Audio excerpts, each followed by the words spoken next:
ഇൻസൈഡിലേക്ക് സ്വാഗതം. ഇറാനിലെ ഫോർദോ ആണവ കേന്ദ്രത്തിലെ ആക്രമണത്തെക്കുറിച്ച് US സൈന്യം ഇന്ന് പുതിയ വിവരങ്ങളൊക്കെ തന്നെ പുറത്തുവിട്ടിട്ടുണ്ടായിരുന്നു. തിരിച്ചെത്തുമോ എന്നറിയാതെയായിരുന്നു US സൈനികർ ഇറാനിലേക്ക് പറന്നതും ലക്ഷ്യം പൂർത്തീകരിച്ച് തിരിച്ചെത്തിയതും. ഇറാനിലെ ഫോർദോ, നദാൻസ്, ഇസ്ഫഹാൻ എന്നിവിടങ്ങളിലെ പ്രധാന ആണവ കേന്ദ്രങ്ങളെ ലക്ഷ്യമിട്ടായിരുന്നു US ഓപ്പറേഷൻ മിഡ്നൈറ്റ് ഹാമർ നടത്തിയത്. B2 ബോംബറുകളിൽ നിന്ന് ബങ്കർ ബസ്റ്റർ ബോംബുകൾ ഉപയോഗിച്ചായിരുന്നു ജൂൺ 22 ആക്രമണം. ഭൂമിക്കടിയിൽ ആഴത്തിൽ നിർമ്മിച്ചിട്ടുള്ള ഫോർദോ ആണവ നിലയത്തിന് 2 വഴികളാണ് ഉണ്ടായിരുന്നതായി US സൈന്യം അവകാശപ്പെടുന്നത്. ഓരോ പാതയ്ക്കും 3 ഷാഫ്റ്റുകൾ ഉണ്ടായിരുന്നു. ഒരു പ്രധാന ഷാഫ്റ്റിന് ഇരുവശത്തും 2 ചെറിയ ഷാഫ്റ്റുകൾ. ആക്രമണത്തിന് ദിവസങ്ങൾക്ക് മുമ്പ് ഇറാൻ ഈ ഷാഫ്റ്റുകൾക്ക് മുകളിൽ കോൺക്രീറ്റ് സ്ലാബുകൾ സ്ഥാപിച്ചിരുന്നു. വർഷങ്ങൾ നീണ്ട പരീക്ഷണത്തിലൂടെയാണ് ആക്രമണ പദ്ധതിക്ക് അമേരിക്ക അന്തിമ രൂപം നൽകിയത്. ഇപ്പോൾ അതിനുശേഷം അമേരിക്കയുടെ ഈ ഒരു ലക്ഷ്യം പൂർണ്ണമായില്ലെന്നും എന്നാൽ അമേരിക്ക ലക്ഷ്യം കൈവരിച്ചുമെന്ന് 2 തരത്തിലുള്ള അഭിപ്രായങ്ങൾ ഉയരുന്നുണ്ട്. കാര്യമായിട്ടുള്ള നാശനഷ്ടങ്ങൾ സംഭവിച്ചിട്ടില്ല എന്നും ഇറാൻ വാദിക്കുന്നുണ്ട്. എന്നാൽ ഇപ്പോൾ പുറത്തുവരുന്ന വിവരങ്ങൾ അമേരിക്കയുടെ ബങ്കർ ബസ്റ്റർ ബോംബിന് പോലും നശിപ്പിക്കാൻ കഴിയാത്ത ആഴത്തിലുള്ള ഒരു പുതിയ ആണവ കേന്ദ്രം ഇറാൻ നിർമ്മിക്കുന്നു എന്നുള്ളതാണ്.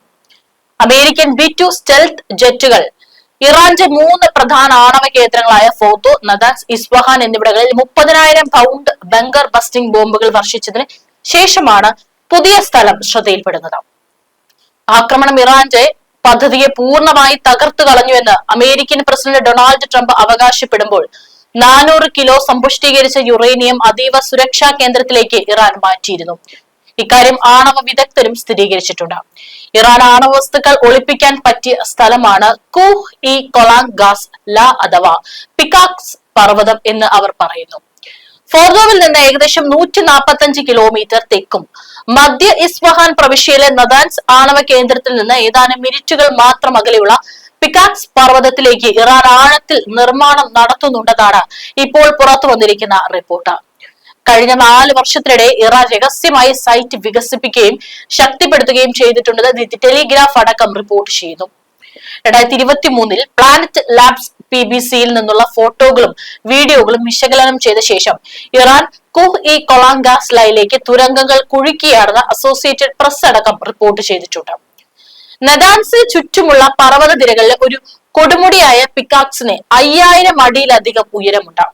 ഇറാൻ പർവ്വത നിരയിലേക്ക് 4 പ്രവേശന കവാടങ്ങൾ കുഴിച്ചിട്ടുണ്ട്. അതിൽ 2 എണ്ണം കിഴക്ക് ഭാഗത്തും 2 എണ്ണം പടിഞ്ഞാറ് ഭാഗത്തുമാണ്. ഓരോ തുരങ്ക പ്രവേശന കവാടത്തിനും 6 മീറ്റർ വീതിയും 8 മീറ്റർ ഉയരവുമുണ്ടെന്ന് AP റിപ്പോർട്ട് ചെയ്യുന്നു. ഇറാന്റെ ആണവ സമ്പുഷ്ടീകരണ പദ്ധതിയുടെ ഏറ്റവും പ്രധാന ആണവ നിലയമായ ഫോർദോയ്ക്ക് 2 തുരങ്ക പ്രവേശന കവാടങ്ങൾ മാത്രമേ ഉള്ളൂ. ഫോർദോ ഭൂമിക്കടിയിൽ 60 മുതൽ 90 മീറ്റർ ആഴത്തിലാണ് സ്ഥിതി ചെയ്യുന്നത്. എന്നാൽ പിക്കാക്സ് പർവ്വതത്തിന് താഴെയുള്ള ഇറാന്റെ പുതിയ ആണവ നിലയം 100 മീറ്റർ താഴ്ചയിലാണെന്ന് റിപ്പോർട്ടുകൾ പറയുന്നു. ഇത് ഭൂഗർഭ സൗകര്യങ്ങൾ ലക്ഷ്യമിട്ട് വികസിപ്പിച്ചെടുത്ത അമേരിക്കയുടെ ബങ്കർ ബസ്റ്റർ ബോംബിന്റെ ഫലപ്രാപ്തി കുറയ്ക്കുകയും 2009 ഇറാൻ രഹസ്യമായി നിർമ്മിച്ച ഫോർദോ ആണവ കേന്ദ്രത്തെ കുറിച്ചുള്ള വിവരങ്ങൾ പാശ്ചാത്യ രാജ്യങ്ങളിലെ വിവിധ ഇന്റലിജൻസ് ഗ്രൂപ്പുകൾ പുറലോകത്തെത്തിച്ചതോടെ 60 മീറ്റർ അതായത് ഏകദേശം 200 അടി ഭൂമിയിലേക്ക് തുളച്ചു കയറാൻ കഴിയുന്ന GBU-57 ബോംബ് അമേരിക്ക നിർമ്മിച്ചു. അതിനാൽ ഇറാൻ പുതിയതായി നിർമ്മിക്കുന്ന ആണവ നിലയത്തിന്റെ ആഴം സംബന്ധിച്ച് അമേരിക്കയ്ക്ക് പോലും ഒരു ആശങ്കയുണ്ട്.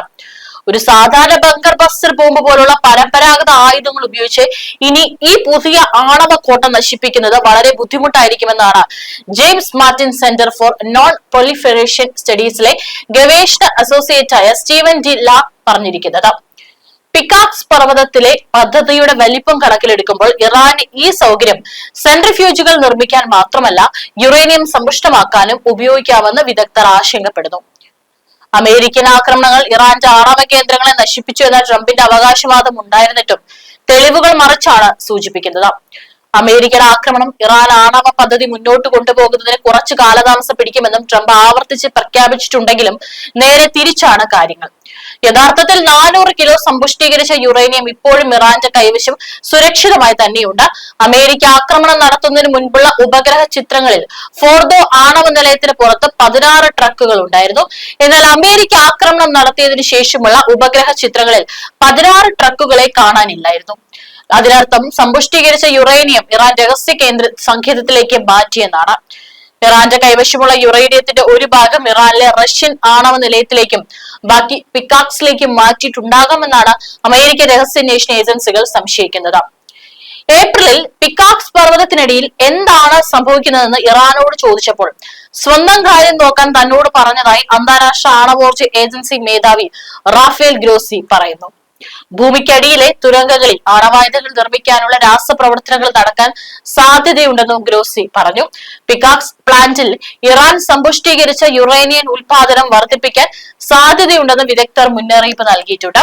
അമേരിക്കയും ഇസ്രായേലും ആക്രമിച്ച മറ്റ് ആണവ നിലയങ്ങളെ അപേക്ഷിച്ച് ഈ പുതിയ ഭൂഗർഭ തുരങ്കം കൂടുതൽ സുരക്ഷിതമായിരിക്കുമെന്ന് ദിസാൻ റിപ്പോർട്ട് ചെയ്തിരിക്കുന്നു. പിക്കാക്സിലേക്കോ മറ്റേതെങ്കിലും അജ്ഞാത സൗകര്യത്തിലേക്കോ ഇറാൻ സമ്പുഷ്ടീകരിച്ച യുറേനിയം കടത്തിയിട്ടുണ്ടാകാമെന്ന് ഫൗണ്ടേഷൻ ഫോർ ഡിഫൻസ് ഓഫ് ഡെമോക്രസിയിലെ ബെൻ തലേബ്ലൂ ഫിനാൻഷ്യൽ ടൈംസിനോട് പറഞ്ഞു. പിക്കാക്സ് പർവ്വതത്തിലെ പുതിയ തുരങ്ക സമുച്ചയത്തിൽ ഇറാന് രഹസ്യമായി ആയിരക്കണക്കിന് നൂതന സെൻട്രിഫ്യൂജുകൾ വിന്യസിക്കാൻ കഴിയുമെന്ന് institute for science and international security അഭിപ്രായപ്പെടുന്നു. മറ്റ് ആണവ നിലയങ്ങളിലെ പ്രവർത്തനങ്ങൾ തടസ്സപ്പെട്ടാലും ഇറാൻ അതിന്റെ സമ്പുഷ്ടീകരണ പ്രവർത്തനങ്ങൾ തുടരാൻ ഇത് അനുവദിക്കും. ചുരുക്കത്തിൽ അമേരിക്കയുടെയും ഇസ്രായേലിന്റെ ആക്രമണം ഇറാൻ ഒരു തരത്തിലും ബാധിച്ചിട്ടില്ല. ഏതായാലും 15 വർഷത്തോളമായി ഫോർദോയിൽ ആണവ കേന്ദ്രത്തെ നിരീക്ഷിച്ചിരുന്ന ഡിഫൻസ് ത്രെറ്റ് റിഡക്ഷൻ ഏജൻസിയിലെ 2 ഉദ്യോഗസ്ഥരെ കേന്ദ്രീകരിച്ചാണ് ആക്രമണ പദ്ധതി നടപ്പിലാക്കിയത്. 15 വർഷത്തെ ഗവേഷണ പരീക്ഷണങ്ങൾക്കൊടുവിലാണ് ബോംബ് വികസിപ്പിച്ചതെന്ന് ജനറൽ കെയ്ൻ പറഞ്ഞു. തുടർന്ന് വികസന കാലഘട്ടത്തിലെടുത്ത വീഡിയോ ദൃശ്യങ്ങളും ഉപയോഗിച്ചാണ് എന്താണ് ഫോർദോയിൽ സംഭവിച്ചിട്ടുണ്ടാകുക എന്ന് അദ്ദേഹം വിശദീകരിച്ചിരിക്കുന്നത്. ഏതായാലും പുതിയൊരു ആണവ കേന്ദ്രങ്ങൾ കൂടി ഇപ്പോൾ ഇറാൻ നിർമ്മിച്ചുകൊണ്ടിരിക്കുകയാണ്, വീണ്ടും അതീവ രഹസ്യമായിട്ട്. അങ്ങനെയെങ്കിൽ വരും വർഷങ്ങളിൽ, ഒരുപക്ഷെ വരും കാലങ്ങളിൽ തീർച്ചയായിട്ടും ഇറാന് നേരെ വീണ്ടും അമേരിക്കയും ഇസ്രായേലും ചേർന്ന് വീണ്ടും ഒരു ആണവ കേന്ദ്രത്തിലോ കേന്ദ്രീകരിച്ചുകൊണ്ടുള്ള ആക്രമണം ഉണ്ടാകാനുള്ള എല്ലാ സാധ്യതയുണ്ട്. നദാൻസിനെ കുറിച്ചും ഇസ്ഫഹാനെ കുറിച്ചും ഉദ്യോഗസ്ഥർ പ്രതികരിക്കാൻ തയ്യാറായില്ല. US ആക്രമണം ആണവ കേന്ദ്രങ്ങൾക്ക് കേടുപാടുകൾ വരുത്തിയെങ്കിലും ഇറാന്റെ ആണവശേഷി നശിപ്പിച്ചില്ലെന്നും ആണവ പദ്ധതികൾ ഏതാനും മാസത്തേക്ക് വൈകിപ്പിക്കാൻ മാത്രമേ സാധിച്ചിട്ടുള്ളൂ എന്നുള്ള രഹസ്യ പ്രതിരോധ ഇന്റലിജൻസ് ഏജൻസിയുടെ റിപ്പോർട്ടിനെ പ്രതിരോധ സെക്രട്ടറി പീറ്റ് ഹെക്സത്തും ഡാൻ കെയ്നും തള്ളി. റിപ്പോർട്ടിന് വിശ്വാസ്യത കുറവാണെന്നും വിവരങ്ങളിൽ ന്യൂനതയുണ്ടെന്ന് പീറ്റ് ഹെക്സത്ത് പറഞ്ഞു.